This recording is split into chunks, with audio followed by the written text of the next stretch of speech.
शिवसकाळ मित्रांनो. तर आज आपण आलेलो आहोत मल्हारगड या ठिकाणी. आणि हा मल्हारगड जो आहे तो सासवड या अ, गावामध्ये असून या गडाला सोनेरीचा किल्ला आणि त्यानंतर महाराष्ट्रामध्ये हा सगळ्यात शेवटी बांधलेला किल्ला आहे. आणि या किल्ल्याला असा नवतारुण्य किल्ला असंही म्हणू शकतो आपण. तुम्ही बघू शकता गडाच्या खाली सूचना फलक लावलेले आहे आणि त्यावरील माहिती वाचल्यानंतर आपण आता गडाकडे चाललेलो आहोत. तुम्ही बघू शकता की एकदम खडी चढाई आहे, पण ह्या गडावर जाण्यासाठी आहे ना फक्त 10 मिनटं लागतात. हा सगळ्यात सोपा गड आहे. आत्तापर्यंत मी जेवढे पण गड फिरलो आहे ना त्यामध्ये ही सोपी चढाई मला वाटली. गड चढून आल्यानंतर वरती तुम्ही बघू शकता छान असा निसर्ग आहे. ही सूर्याची किरणे ज्यावेळेस या निसर्गावर पडली ना तर असं वासायला लागलं की जणू काय सर्वीकडे सोनंच आहे की काय. आता तुम्ही बघू शकता एक विहीर आहे. ह्या गडावरती खूप साऱ्या विहीर टाक आहेत आणि या विहिरीच्या पलीकडे जे आहे हे महादेवाचं मंदिर दिसतंय आपल्याला. आणि हा स्वराज्याचा भगवा ध्वज. तर आता आपण पुढे जाऊया. एक बुरुज आहे, त्या बुरुजाकडे जाऊया.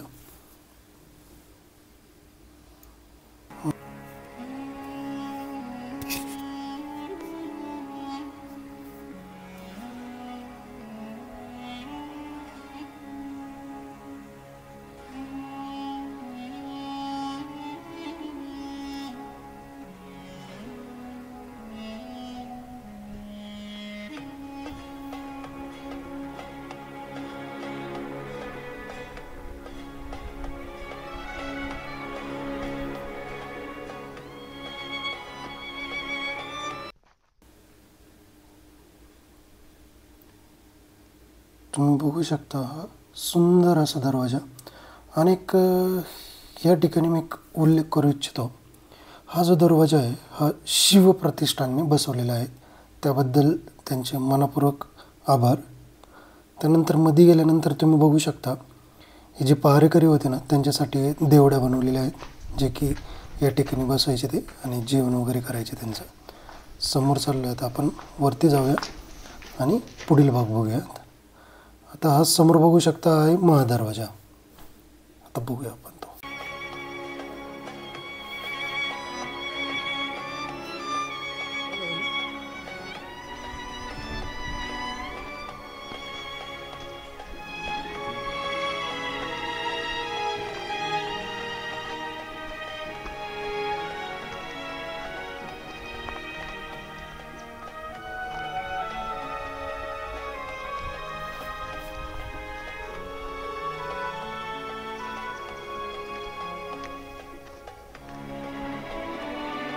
गडाच्या वरती आल्यानंतर आहे ना आपण बघू शकता महाराजांचे एक मृणाल स्वरूपात आहे ना मूर्ती आहे. एक खूप अशी सुंदर अशी रेखीव अशी मूर्ती आहे.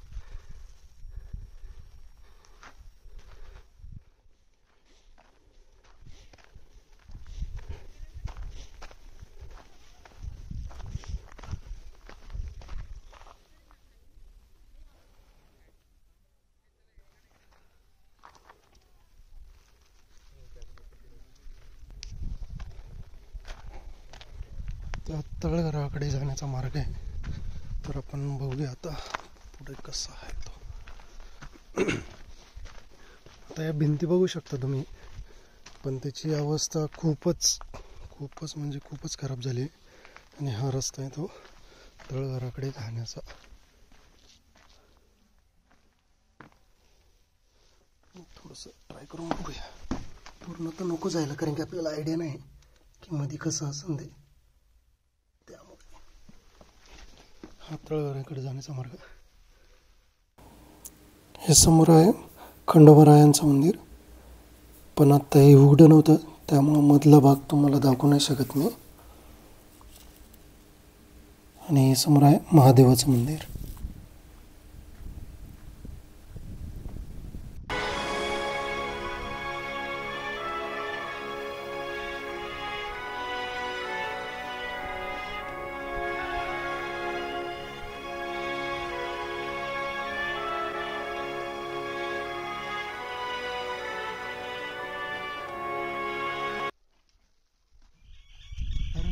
आपण आज मल्हारगडावरती आलो आहे आणि तुम्ही बघू शकता की माझ्या मागे महादेवाचं मंदिर आहे.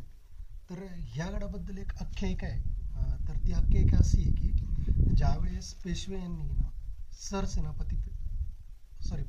सरसेनापती जे आहे त्यांचे पानसई यांना हे गडाचे बांधकाम करण्यास सांगितले होते.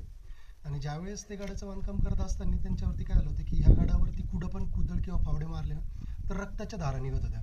तर ह्या गडाचं काम सुरळीत होण्यासाठी त्यांनी त्यांचे कुलदैवत खंडोबा यांच्याकडे एक नवस केला होता.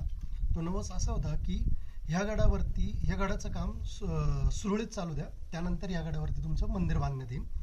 तर त्याप्रमाणे त्यांनी नवस केल्यानंतर या गडाचं काम चालू केलं आणि गडाचं काम एकदम सुरळीतपणे चाललं. आणि त्यानंतर त्यांनी ह्या गडावरती खंडोबा महाराजांचं मंदिर आहे ते बॅक साईडला बांधलेलं आहे आणि त्याच्याच समोर जे आहे ते महादेवाचं मंदिर आहे आणि त्याचमुळे या गडाला मल्हारगड असंही पण. या गडावरती बघण्यासाठी विहीर, पाण्याचा टाकं, चोर दरवाजा, महादरवाजा, महादेवाचं मंदिर, खंडोबारायांचं मंदिर इत्यादी वास्तू आहेत. ह्या गडावरती तुम्ही फॅमिलीसोबत येऊ शकतात कारण की हा एकदमच सोपा गड आहे, त्यामुळे या गडावरती कोणीही येऊ शकते इझिली. तर आत्ता आपण पुढे चाललेलो आहेत ध्वजाकडे.